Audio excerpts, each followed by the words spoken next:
कि अब जयराम जी तैयार है दिल्ली जाने के लिए और आज चले भी गए हैं, तो शायद अकल आ गई, अच्छी बात है।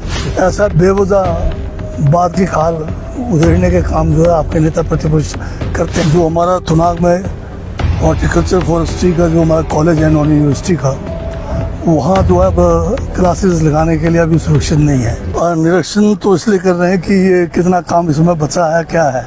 और दूसरी जो मुख्य जो कारण है यहाँ आने का, जो हमारा थुनाग में हॉर्टिकल्चर फॉरेस्ट्री का जो हमारा कॉलेज है नॉन यूनिवर्सिटी का, वहाँ जो है क्लासेस लगाने के लिए अभी सुरक्षित नहीं है।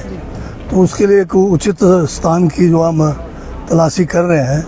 यहाँ देख रहा हूँ कि बहुत सारे बिल्डिंग्स हैं यहाँ पर जो अभी जो है खाली पड़े हुए हैं, जिसका उपयोग नहीं हो रहा है। तो इन सब का मुआयना करके जो सबसे बेस्ट होगा, जो बच्चों के हित में होगा, उसको ध्यान में रख के हम जो है इस कॉलेज को शुरू करेंगे। सर, नेता प्रतिपक्ष और आपके बयान के बीच में तकरार बढ़ रही है, थमने का नाम नहीं ले रही है, क्या वजह है? पता नहीं, वो आपको पता होगा। ऐसा बेवजह बात की खाल उधेड़ने के काम जो है आपके नेता प्रतिपक्ष करते हैं। ये अभी से नहीं है, जब ये मुख्यमंत्री थे, जब मैं विपक्ष में था, ये तब से इनका चला हुआ है। ये हमारे साथ भेदभाव करते रहे हैं। जब ये मुख्यमंत्री थे, किन्नौर के साथ बहुत बड़ा भेदभाव किया और अभी भी इन्होंने लोगों को गुमराह करने की कोशिश की। हमने कभी ये नहीं कहा कि किसी इलाके में कोई आपदा आए तो वो जो है सबके लिए एक जैसा है। और हमारी जो संवेदना है सभी जगह, चाहे एक मकान गया है चाहे 10 गया।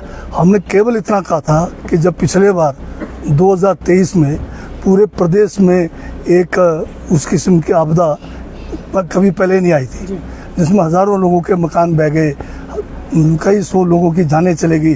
तो उस समय हमने जो है विधानसभा में एक प्रस्ताव पारित किया था और उसमें हमने ये मांग की थी केंद्र सरकार से कि हिमाचल को जो आपदाग्रस्त इमरजेंसी का जो है वो जो यहाँ पर लागू किया जाए, ताकि हमें जो है एक बढ़िया पैकेज केंद्र सरकार से मिले।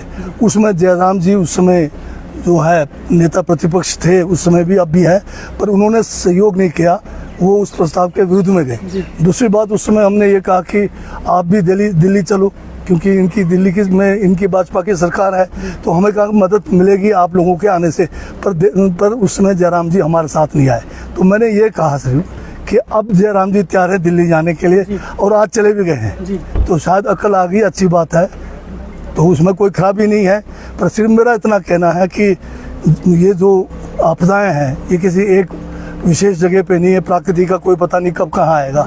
हमें सबको एक सोच रख के सबके लिए एक बड़ा दिल रखने की जरूरत है। सर, एक अंतिम सवाल सर, ये जो 7 लाख रुपए देने की सीएम साहब ने, हाँ बिल्कुल, ये कब तक? अभी सीएम साहब ने इसकी घोषणा की है और पिछले बार आपको याद होगा 2023 में पूरे देश के अंदर कहीं भी 7 लाख रुपए मकान जो तुरंत नष्ट होता नहीं मिलता है।